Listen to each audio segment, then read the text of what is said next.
নমস্কার। চলো যাই বেড়াতে ইউটিউব চ্যানেলের পক্ষ থেকে আরও একবার সকলকে স্বাগত। আরও একটা নতুন ভিডিও নিয়ে আজকে আপনাদের সামনে। নিজের গাড়ি থাকলে না ঘরে মন টেকে না, টুকটাক বেরিয়ে পড়তে ইচ্ছে করে। তাই আজও বেরিয়ে পড়লাম দক্ষিণ কলকাতার দিকে। চলুন আমার সঙ্গে একটু ঘুরে দেখুন দক্ষিণ কলকাতা কিছু জায়গা। অবশ্যই ভিডিওটি শেষ পর্যন্ত দেখবেন, স্কিপ করবেন না। এতবার বাইপাস মানে বিশ্ব বাংলা সরণি দিয়ে গেছি, কিন্তু এই জায়গাটা কোনোদিন চোখে পড়েনি। বেনুবন ছায়া। 10 টাকার টিকিট কেটে ঢুকে পড়লাম। দেখুন একবার বাইপাসের ঠিক বাঁদিকে এত সুন্দর একটা জায়গা আমি কোনোদিন দেখিনি আজ পর্যন্ত। এতবার ওখান দিয়ে যাতায়াত করেছি। একটা সম্পূর্ণ নিরিবিলি, নিস্তব্ধ, পাখির কোলাহল, এই নিয়ে এই বেনুবন ছায়া। আমি বাড়ি থেকে খেয়ে দিয়ে একটু লেট করেই বেরিয়েছি। প্রায় পড়ন্ত বিকেলে চলে এলাম এখানে। এটা কেএমডি এর তত্ত্বাবধানে। ভেতরে ভিডিওগ্রাফি ফটোগ্রাফি অ্যালাউ না। আমি একটু লুকিয়ে চুরিয়ে তুললাম।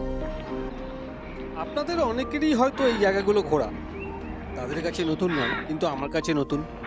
যাদের ঘোরা তারা এই ভিডিও দেখবেন না, স্কিপ করবেন। আর যাদের ঘোরা নেই তারা অবশ্যই দেখবেন, লাইক করবেন, শেয়ার করবেন এবং সাবস্ক্রাইব করবেন। কিছু ইনস্ট্রাকশন এখানে দেওয়া আছে, একটু ফলো করবেন। ধূমপান মদ্যপান এই পার্কের ভেতরে করবেন না।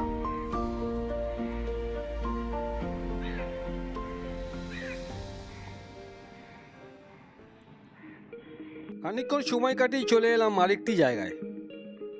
দেখুন এটা পাটুলির ঠিক পরে, গড়িয়ার মুখে ডান দিকে পড়ে এই ফ্লোটিং মার্কেট, যেটা একসময় খুব জনপ্রিয় ছিল, কিন্তু আজ ভগ্নাদশেষ। আমার একটু বদ অভ্যেস আছে, যেহেতু গাড়ি আছে এদিক ওদিক ঘুরে বেড়াই আর ভালো খারাপ দুটোই তুলে ধরি। এই জায়গাটা খুব একটা আমার ভালো লাগেনি। কেন? তার কারণ হচ্ছে এত সুন্দর একটা কনসেপ্ট ছিল এই জায়গাটার, কিন্তু এটাকে কেন মেনটেন করা হলো না সেটা আমার জানা নেই। আমি খুব ভয়ে ভয়ে এই পাটাতনের ওপর দিয়ে হাঁটছি। কোন পাটাতন যে খুলে পড়ে যাবে, আমি জলে পড়বো সেটা আমি নিজেও জানি না। দেখুন একবার কি অবস্থা এই জায়গাটার। এটা সরকারের তরফ থেকে একটু নজর দেওয়া উচিত ছিল।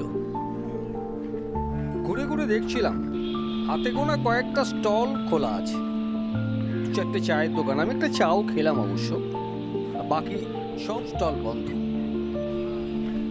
2-4টে চায়ের দোকান ছাড়া একটা ফুচকার স্টলও দেখলাম, এক বৃদ্ধা ভদ্রমহিলা বিক্রি করছেন।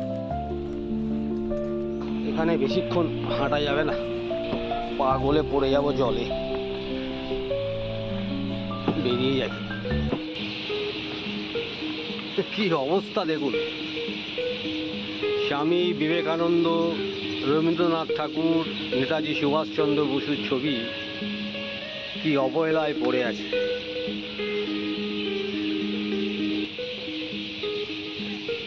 সরকারের তরফ থেকে একটু দেখা উচিত এটা। বেরিয়ে যাওয়ার সময় একটা বিশাল গাছ চোখে পড়লো। কত পাখি আছে এখানে আমার জানা নেই। বলতে পারবেন কত পাখি আছে?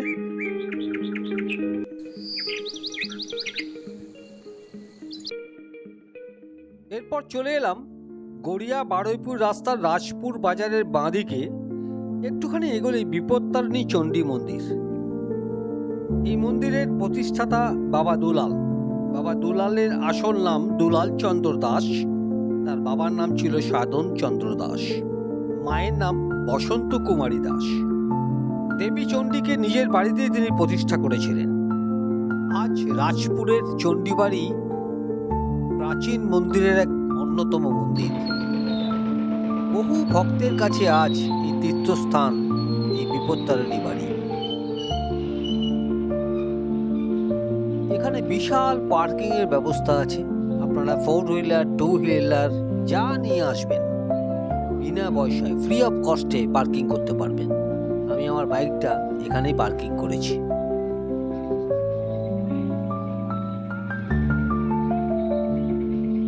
মন্দিরের ভেতরে প্রবেশ করার পর ঠিক একটুখানি এগোলেই ডান দিকে একটা বিশাল জলাধার।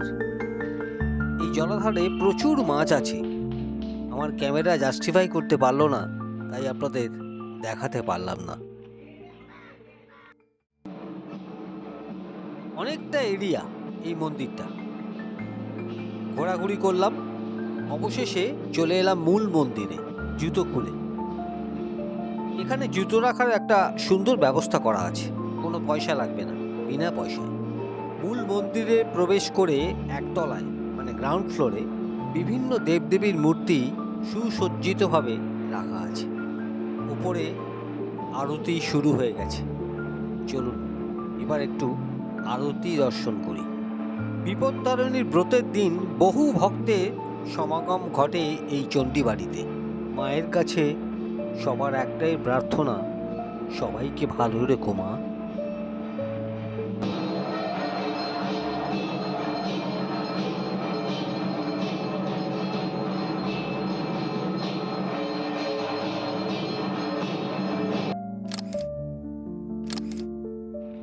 বিপত্তারিণী চণ্ডীবাড়ি থেকে চলে এলাম বোড়াল মেন রোডে শরৎপল্লী রামকৃষ্ণনগরে অবস্থিত ত্রিপুর সুন্দরী মন্দিরে। কবি নজরুল মেট্রো স্টেশনে নেমে সামান্য হেঁটে গড়িয়া শীতলা মন্দির অটো স্ট্যান্ডে আসতে হবে। সেখান থেকে অটোতে বোড়াল হাই স্কুল, তার সামনেই হচ্ছে ত্রিপুর সুন্দরী মন্দির। বোড়াল গ্রামের সেন দিঘির পাড়ে এই ঐতিহাসিক মন্দির অবস্থিত। এই মন্দির আনুমানিক সেন বংশের ঐতিহ্য বহন করে চলেছে। এখানে সেন দিঘি থেকে সমসাময়িক কালে অনেক স্বাক্ষর পাওয়া গেছে। এই মন্দিরের দেবীর কাছে প্রার্থনা করে অনেকেরই মনোবাঞ্ছা পূর্ণ হয়েছে। ইনি আদ্যাশক্তি দেবী ত্রিপুর সুন্দরী একান্ন পীঠের একটি পীঠ। দূর দূরান্ত থেকে ভক্তরা ছুটে আসে এই মাকে দর্শন এবং পুজো দেওয়ার জন্য। আজ আমার ভাগ্যটা খুব ভালো, যেখানে যাচ্ছি আরতি দেখতে পাচ্ছি। মন্দিরের ঠিক সামনেই এই বিশাল জলাধারটি অবস্থিত। এই মন্দিরটি এমনি সময় খুব একটা ভিড় হয় না, তাই খুব শান্তি করে ঘুরে ঘুরে দেখা যায়। অত্যন্ত শান্ত পরিবেশে এই মন্দিরটি অবস্থিত। পশ্চিমবঙ্গের মাননীয় মন্ত্রী অরূপ বিশ্বাসের তত্ত্বাবধানে এই মন্দিরটি 2022 সালে সংস্কার করা হয়। অনেকটা সময় অতিবাহিত করলাম এখানে, অনেকক্ষণ বসে আরতি দর্শন করলাম। কলকাতার রাজপথে ঘুরে বেড়াচ্ছি, চলুন এবার একটু অন্য জায়গায় যাই, আমার সঙ্গে ঘুরে বেড়ান। ভিডিওটা ভালো লাগলে একটু লাইক করুন, শেয়ার করুন, সাবস্ক্রাইব করুন। আপনাদের একটা সাবস্ক্রিপশন আমার ইন্সপিরেশন, বেশি কিছু আপনাদের থেকে চাই না, একটু সাবস্ক্রাইব করে দিন।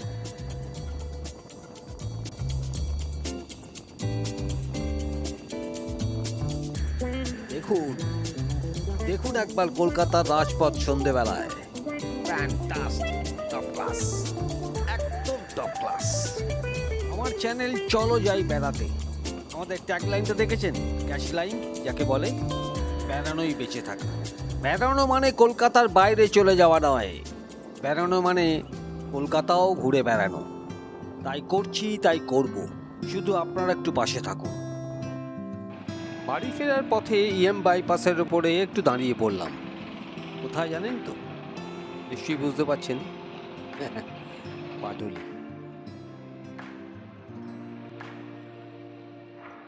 আমার ভালোবাসার পাটুলি।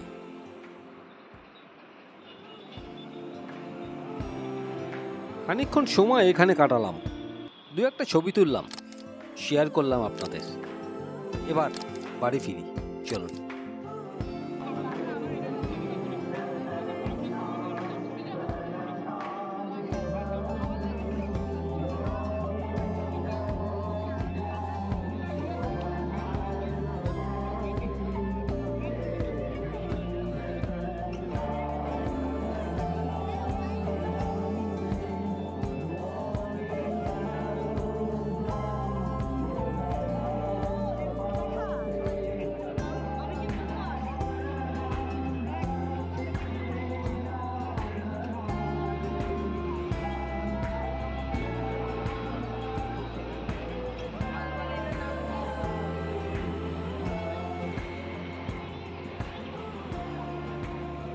আবারও বলছি, ভিডিওটা ভালো লাগলে অতি অবশ্যই লাইক, শেয়ার, সাবস্ক্রাইব করবেন আর আমার পাশে থাকবেন, এটুকু অনুরোধ আপনাদের কাছে।